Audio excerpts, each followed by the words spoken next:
Hi guys, ನಾನು ನಿಮ್ಮ ಹುಡುಗಿ Guniya. Welcome back to my YouTube channel. ಯಾರೆಲ್ಲ ನನ್ನ ಚಾನಲ್ನ ಫಸ್ಟ್ ಟೈಮ್ ನೋಡ್ತಿದ್ದೀರಾ, ಪ್ಲೀಸ್ ಬೇಗ ಬೇಗ ಎಲ್ಲರೂ ನನ್ನ ಚಾನಲ್ನ ಸಬ್ಸ್ಕ್ರೈಬ್ ಮಾಡ್ಕೊಂಡು ಸಪೋರ್ಟ್ ಮಾಡಿ. ಇವತ್ತೇನು ವ್ಲಾಗ್ ಮಾಡ್ತಿದ್ದೀನಿ ಅಂತ ನಿಮ್ಗೆ ಆಲ್ರೆಡಿ ತಮ್ಮದಲ್ಲಿ ನೋಡಿದ ತಕ್ಷಣ ಗೊತ್ತಾಗಿರುತ್ತೆ. ಎಸ್ ಗೈಸ್, ಇವತ್ತು ನಮ್ಮ ಮನೆಗೆ ಸೋಫಾ ಬರ್ತಿದೆ. ನಾವು ಫ್ರಿಜ್ ತೊಗೊಂಡಾಗಲೇ ಹೇಳಿದ್ವಿ ಸೋಫಾನು ಕೂಡ ಆರ್ಡರ್ ಮಾಡಿ ಬಂದಿದ್ದೀವಿ ಅಂತ. ಸೊ ಅದು ಹೇಗೆ ಬರುತ್ತೆ, ನಾವು ಕೊಟ್ಟಿದ್ದ ಕಲರಲ್ಲೇ ಬರುತ್ತಾ, ಹೇಗಿದೆ, ಏನು ಎತ್ತ ಡಿಸೈನ್ ಅಂತ ಈ ವಿಡಿಯೋದಲ್ಲಿ ನೀವು ನೋಡ್ಬೋದು. ಹಾಗೆ ಈ ವಿಡಿಯೋ ನಿಮ್ಗೆ ಇಷ್ಟ ಆಗಿದ್ರೆ please like, share, comment, subscribe ಮಾಡೋದನ್ನ ಮಾತ್ರ ಮರಿಬೇಡಿ. ಹಾಗೆ ನಾರ್ಮಲ್ ವ್ಲಾಗ್ ಕೂಡ ಆಗಿರುತ್ತೆ. ಇವತ್ತು ಬೇಗನೆ ಎದ್ದು, ಇವತ್ತು ಫುಲ್ಲು ಮಳೆ ಮೂಡ ಇದೆ. ಯಾವಾಗ ಮಳೆ ಬರುತ್ತೋ ಇಲ್ಲ ಬಿಸಿಲು ಬರುತ್ತೋ ಅಂತ ಹೇಳೋಕ್ಕಾಗಲ್ಲ. ನಮ್ಮ ಬೇರೆ ಮಳೆ ತುಂಬಾ ಇಂಪಾರ್ಟೆಂಟ್ ಆಗಿದೆ, ಆದರೂ ಕೂಡ ಮಳೆ ಬರ್ತಾನೆ ಇಲ್ಲ.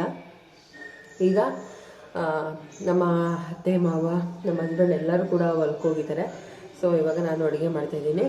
ಅಂದರೆ ಯೂಶ್ವಲಿಯಾಗಿ ಎಲ್ಲರೂ ಮನೆಯಲ್ಲೂ ಈಗ ಅಬ್ಸರ್ವ್ ಮಾಡಿ, ಏನಾದರೂ ತಿಂಡಿ ಅಂದರೆ ಎಕ್ಸಾಂಪಲ್ ಈ ದೋಸೆ, ಪೂರಿ ಆ ಥರ ಎಲ್ಲ ಜಾಸ್ತಿ ಇಷ್ಟಪಡ್ತಾರೆ. ಕೆಲವೊಬ್ಬರು ರೈಸ್ ಐಟಮ್ ಇಷ್ಟಪಡ್ತಾರೆ. ಆದರೆ ನಮ್ಮನೇಲಿ ಎಲ್ಲ ಥರನೂ ತಿಂತಾರೆ, ಏನೂ ತಿನ್ನಲ್ಲ ಅಂತ ಇಲ್ಲ. ಜಾಸ್ತಿ ಮುದ್ದೆನೇ ಬೇಕು ಅಂತ ಹೇಳೋದು.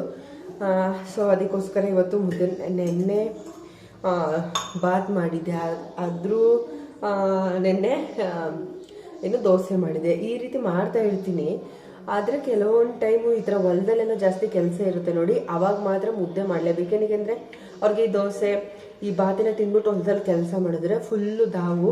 ಅದಕ್ಕೋಸ್ಕರ ಫುಲ್ ಗಂಟ್ಲೆಲ್ಲ ಒಣಗ್ತಾ ಇರುತ್ತಂತೆ. ಸೊ ಅದಕ್ಕೋಸ್ಕರ ಜಾಸ್ತಿ ಹೊಲದಲ್ಲಿ ಕೆಲಸ ಇದ್ದಾಗೆಲ್ಲ ಅನ್ನ ಸಾಂಬಾರು ಆ ರೀತಿನೇ ಮಾಡಿಬಿಡೋದು.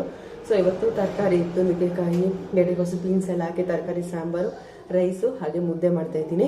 ಸೊ ಹೇಗೋಗುತ್ತೆ ಬ್ಲಾಗ್ ಅಂತ ನೋಡಿ. ಹಾಗೆ ಹೆಸರು ಬೇಳೆ ಎಲ್ಲ ಹುಳಿ ಹಾಕಿದ್ದೆ ನೋಡಿ, ಅದನ್ನೆಲ್ಲ ಈಗ ಮೊಳಕೆ ಕಟ್ಟಕ್ಕೆ ಇಡಬೇಕು. ಅಷ್ಟೇ ಗೈಸ್, ಹೇಗೋಗುತ್ತೆ ಬ್ಲಾಗ್ ಅಂತ ನೋಡಿ. ಬ್ಲಾಗ್ ಇಷ್ಟ ಆಗಿದೆ ಪ್ಲೀಸ್ ಸಬ್ಸ್ಕ್ರೈಬ್ ಮಾಡ್ಕೊಂಡು ಸಪೋರ್ಟ್ ಮಾಡಿ. ಸಾಂಬಾರು ರೆಡಿ ಆಗ್ತಾಯಿದೆ. ಈ ಕಡೆ ರೈಸ್ ಮಾಡೋಕ್ಕೂ ಇಟ್ಟಿದ್ದೀನಿ. ಇನ್ನು ಪಾತ್ರೆ ವಾಶ್ ಮಾಡಬೇಕು, ಅದು ಕೂಡ ತಿನ್ನಬೇಕೀಗ. ವೆದರ್ ನೋಡಿ ಗೈಸ್, ಫುಲ್ಲು ಮೋಡ.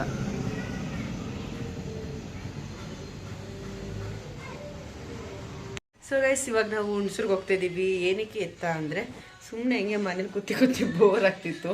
ಸೊ ಅದಕ್ಕೆ ಸುಮ್ಮನೆ ಒಂದು ರೌಂಡ್ ಹುಣ್ಸೂರ್ಗೆ ಹೋಗೋಣ ಅಂದ್ಬಿಟ್ಟು ಹೋಗ್ತಾಯಿದ್ದೀವಿ. ಸೊ ಹೇಗಿರುತ್ತೆ ಬ್ಲಾಗ್ ಅಂತ ನೋಡಿ. ಅದೇ ಫಸ್ಟ್ ಹೇಳಿದೆ ನಾನು ಸೋಫಾ ಬರುತ್ತೆ ಅಂತ, ಬಟ್ ಆದರೆ ಇವತ್ತು ಸೋಫಾ ಬರೋಲ್ಲ, ನಾಳೆ ಬರುತ್ತಂತೆ. ಸೊ ಅಷ್ಟೇ ಗೈಸ್, ಬನ್ನಿ ಈಗ ರೆಡಿಯಾಗಿ ಹೋಗೋಣ. ರೆಡಿಯಾಗಾಯಿತು, ಇವಾಗ ಬನ್ನಿ ಹೋಗೋಣ. ಸೊ ಇವಾಗ ಹೋಗ್ಬಿಟ್ಟು ಏನೆಲ್ಲ ತೊಗೊಳ್ತೀನಿ, ಏನು ಎತ್ತ, ಎಲ್ಲಿ ಹೋಗ್ತೀವಿ ಅಂತ ತೋರಿಸ್ತೀನಿ. ಪೂರ್ತಿ ಬ್ಲಾಗ್ ನೋಡಿ ಪ್ಲೀಸ್. ಇಷ್ಟ ಆದರೆ like, share, comment and subscribe ಮಾಡೋದನ್ನ ಮಾತ್ರ ಮರಿಬೇಡಿ. ಆದರೂ ಗೈಸ್, ಇವರು 2 hours ತಗೊಂಡವ್ರೆ. ಅಷ್ಟೊತ್ತಿಂದ ರೆಡಿ ಆಗ್ತಾನೇ ಇದ್ದಾರೆ, ಬಟ್ ರೆಡಿನೇ ಆಗಿಲ್ಲ. ಎಷ್ಟು ಟೈಮ್ ತಗೊಳ್ತಾರೆ ಗೊತ್ತಾ, ಇದೊಂದು ಶರ್ಟ್, ಒಂದು ಪ್ಯಾಂಟ್ ಇಕ್ಕೊಳ್ಳೋಕ್ಕೆ.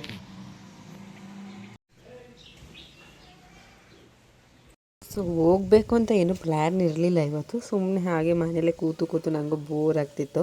ಸೊ ಹಂಗೆ ಒಂದು ರೌಂಡ್ ಹೋಗ್ಬಿಟ್ಟು ಬರೋಣ ಅಂತ ಹೊರಟ್ವಿ. ಸೊ ಈಗ ಹೋದ್ವಿ, ಒಂದು ಸ್ವಲ್ಪ ಹಂಗೆ ನೋಡ್ತಾಯಿದ್ವಿ ಎಲ್ಲ. ನನಗೆ ಅಂತ ನಾನು ತೊಗೊಳೋಣ ಅಂತ ಹೋದೆ, ಬಟ್ ನನಗೆ ಅಂತ ಏನು ತಗೊಳ್ಳೇ ಇಲ್ಲ. ಜಸ್ಟ್ ಹಾಗೆ ನೋಡ್ತಾಯಿದ್ದೆ, ಮನೆಗೇನಾದರೂ ಯೂಸ್ ಆಗುತ್ತಾ ಅಂತ. ಸೊ ಏನಾದರೂ ಯೂಸ್ ಆದರೆ ತೊಗೊಳ್ಳೋಣ ಅಂತ ನೋಡ್ತಿದ್ದೆ. ಇಲ್ಲಿ ಸುಮಾರಷ್ಟು ಹೋಮ್ ಡೆಕೋರೇಟಿವ್ ಐಟಮ್ಸ್ ಎಲ್ಲ ಇತ್ತು. ಮಕ್ಕಳಿಗೆ ಆಟ ಆಡೋ ಐಟಮ್ಸ್ ಆಗಿರ್ಬೋದು, ಸುಮಾರಷ್ಟು ಐಟಮ್ಸ್ಗಳನ್ನ ನೋಡಿದೆ ನಾನು. ಆದರೆ 1-2-3 ಪ್ರೈಸಸ್ನೂ ಕೇಳಿದೆ, ಬಟ್ ತುಂಬಾ ಕಾಸ್ಟ್ಲಿ. ನನಗಂತೂ ವರ್ತ್ ಅನ್ಸಿದ್ರೆ ಕೊಡೋಣ, ಇಲ್ಲ ಒಂದು 10 ರೂಪಾಯಿನಾದರೂ ಜಾಸ್ತಿ ಆದರೂ ಬೇಕಾದ್ರೆ ಕೊಟ್ಬಿಡೋಣ. ಅದು ಬಿಟ್ಬಿಟ್ಟು 100-200 ರೂಪಾಯಿ ಎಲ್ಲ ಜಾಸ್ತಿ ಆದರೆ ಕೊಡೋಕ್ಕೆ ಹೇಗೆ ಮನಸ್ಸು ಬರುತ್ತೆ ಅಲ್ವಾ. ಸೊ ನನಗೆ ಪ್ರೈಸ್ ಜಾಸ್ತಿ ಅನ್ನಿಸ್ತು. ಸೊ ಅದಕ್ಕೋಸ್ಕರ ನಾನೇನು ಇಲ್ಲಿ ಪರ್ಚೇಸ್ ಮಾಡಲಿಲ್ಲ. ಸೊ ಅದಕ್ಕೇ ನಾವು ಬೇರೆ ಕಡೆ ಹೋಗೋಣ ಅಂದ್ಬಿಟ್ಟು ಹುಣಸೂರಲ್ಲಿ 130 ರೂಪಾಯಿದೊಂದು ಶಾಪ್ ಇದೆ ಆಯಿತಾ, ಅಲ್ಲಿಗೆ ಹೋಗಿದ್ವಿ. ಬಜಾರ್ ರೋಡಲ್ಲೇ 130 ರೂಪಾಯಿದೊಂದು ಶಾಪ್ ಇದೆ. ಸೊ ಅಲ್ಲಿಗೆ ಹೋಗಿ ಮನೆಗೆ ಬೇಕಾಗಿರೋ ಐಟಮ್ಸ್ ತೊಗೊಂಡು ಬಂದ್ವಿ. ಹಾಗೆ ಇಲ್ಲಿ 180 ರೂಪಾಯಿ ಇದು ಬಟ್ಟೆ ಶಾಪ್ ತೋರಿಸ್ತಿದ್ವಿ ನೋಡಿ, ಅದು 180 ರೂಪಾಯಿ. ಅಲ್ಲಿ ನೋಡ್ತಾಯಿದ್ವಿ ಏನಾದರೂ ತೊಗೊಳ್ಳೋಣ ಅಂತ. ಸೊ ಗೈಸ್, ಶಾಪಿಂಗ್ ಎಲ್ಲ ಮಾಡಿ ಆಯಿತು ನೋಡಿ. ಮನೆಗೆ ಹೋಗಿ ತೋರಿಸ್ತೀನಿ ಏನೇನು ತೊಗೊಂಡ್ವಿ ಅಂತ. ಅಂದರೆ ಫ್ರಿಜ್ಜಿಗೆ ಬೇಕಾಗಿದ್ದು ಸ್ವಲ್ಪ ಬಾಕ್ಸಸ್ ಎಲ್ಲ ಅದನ್ನ ತೊಗೊಂಡಿದ್ವಿ. ಅದು ಬಿಟ್ಟರೆ ಇನ್ನೇನಿಲ್ಲ. ಇವಾಗ ನನ್ನ ಹಸ್ಬೆಂಡ್ಗೆ ನನ್ನ ಸ್ವಂತ ದುಡ್ಡಿಂದ ಇವತ್ತು ಬಟ್ಟೆ ಕೊಟ್ಟಿದ್ದೀನಿ. ಅದಕ್ಕೋಸ್ಕರ ಅವರು ಶಾಪಿಂಗ್ ಮಾಡ್ಸೋಕ್ಕೆ ಬಂದಿದ್ದಾರೆ. ಅದಕ್ಕೋಸ್ಕರ ತಿನ್ಸೋಕ್ಕೆ ಕರ್ಕೊಂಡಿದ್ದಾರೆ. ತಿಂದ್ಬಿಟ್ಟು ಮನೆಗೆ ಹೋಗೋದು.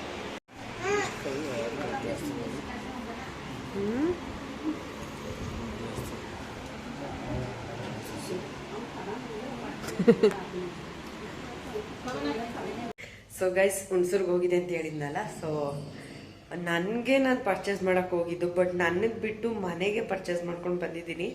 ಸೊ ಏನೆಲ್ಲ ತಂದಿದ್ದೀನಿ ಅಂತ ತೋರಿಸ್ತೀನಿ. ನೀವು ಅಂದ್ಕೊಂಡಿರೋ ಥರ ಏನು ದೊಡ್ಡದಾಗಿ ಏನು ತಂದಿಲ್ಲ, ಸಣ್ಣ ಸಣ್ಣ ಐಟಮ್ಸ್ ಅಷ್ಟೇ. ಫ್ರಿಜ್ಗೆ ನಾನು ತಂದಿರೋದ್ರಿಂದ ಕವರ್ಸಲ್ಲಿ ಎಲ್ಲ ಫ್ರೂಟ್ಸು ವೆಜಿಟೇಬಲ್ಸ್ ಆ ರೀತಿ ಇಟ್ಕೊಳ್ತಿದ್ದೆ, ಸೊಪ್ಪೆಲ್ಲ. ಸೊ ಅದಕ್ಕೆ ಸ್ವಲ್ಪ ಬಾಕ್ಸಸ್ ಮೀಶೋದಲ್ಲೇ ಬುಕ್ ಮಾಡೋಣ ಅಂತ ಅಂದ್ಕೊಂಡೆ, ಟೈಮ್ ಸಾಲಲಿಲ್ಲ. ಸೊ ಬೇಗನೆ ಬೇಕಾಗಿತ್ತು ಅಂದ್ಬಿಟ್ಟು ಬಾಕ್ಸಸ್ನ ತಂದಿದ್ದೀವಿ. ಎಲ್ಲ ಕಮ್ಮಿ ಕಮ್ಮಿ ಪ್ರೈಸ್ದೇ ತಂದಿದ್ದೀನಿ. ಸೊ ಹೇಗಿದೆ ಅಂತ ತೋರಿಸ್ತೀನಿ ಅಷ್ಟೇ. ನಾನು ನನಗೋಸ್ಕರ ಏನಾದರೂ ಶಾಪಿಂಗ್ ಮಾಡೋಣ ಅಂತ ಹೋಗಿದ್ದು, ಸ್ಲಿಪ್ಪರ್ಸ್ ಇರಲಿಲ್ಲ. ಸ್ಲಿಪ್ಪರ್ಸ್ ತೊಗೊಂಡು ಏನಾದರೂ ಶಾಪಿಂಗ್ ಮಾಡೋಣ ಅಂತ ಹೋದರೆ ಅಲ್ಲೇನೂ ಮಾಡೋಕ್ಕಾಗಲಿಲ್ಲ.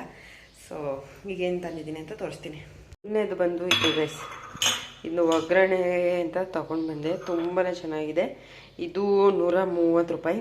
ನನಗಿಷ್ಟ ಆಯಿತು. ಸೊ ಅದಕ್ಕೋಸ್ಕರ ಇದೊಂದು ತಂದೆ. ಫುಲ್ ಗಟ್ಟಿಯಾಗಿ ಚೆನ್ನಾಗಿದೆ. ಇನ್ನು ಎರಡನೇ ಬಾಕ್ಸ್ ಬಂದು ಇದು.